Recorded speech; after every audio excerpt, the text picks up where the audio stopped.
နိုင်ငံရေးပြဿနာတစ်မျိုးပကပပြဿနာတစ်မျိုး PDF ပြဿနာတစ်မျိုး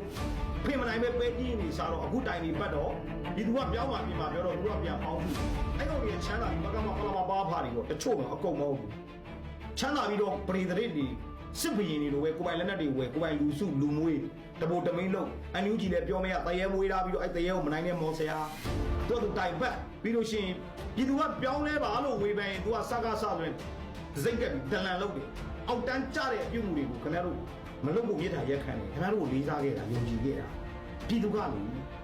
အခု PDF လဲကြောက်ပါကပါလဲကြောက်ပါဆိုတာမျိုးအတန်နေတော့လာပြီ PDF တွေကတော့တော်တော်များများအဲ့လိုမလုပ်လေလောက်တာမရှိဘူးချုပ်နေရတော့များများမှာပကဖားတွေအတန်တော်တော်ထွက်တယ်အဲ့တော့ဝက်လက်နေမှာဆိုရင်ကားလီပါတော့ခက်ပြင်းပြင်းမနေရဘူးဆိုရင်ဒီလိုအတန်တွေမှတော့ငါးတွေမှာကြားတာအခုပကိုးတိုင်းအနောက်ချမ်းစခန်းတစ်ခုပြိုကျသွားစစ်ကြောင်းထိုးလာစစ်တပ်ကဘာသာမှမထွက်နိုင်ဘူးဘာမှလည်းမဖြစ်ဘူးစစ်ဘူးလည်းမလာဘူးအဲ့ဒါနီးနီးလေးတိုက်ရင်းနေဖြစ်ဆိုကြောက်ရင်ဒေါ်နေပါ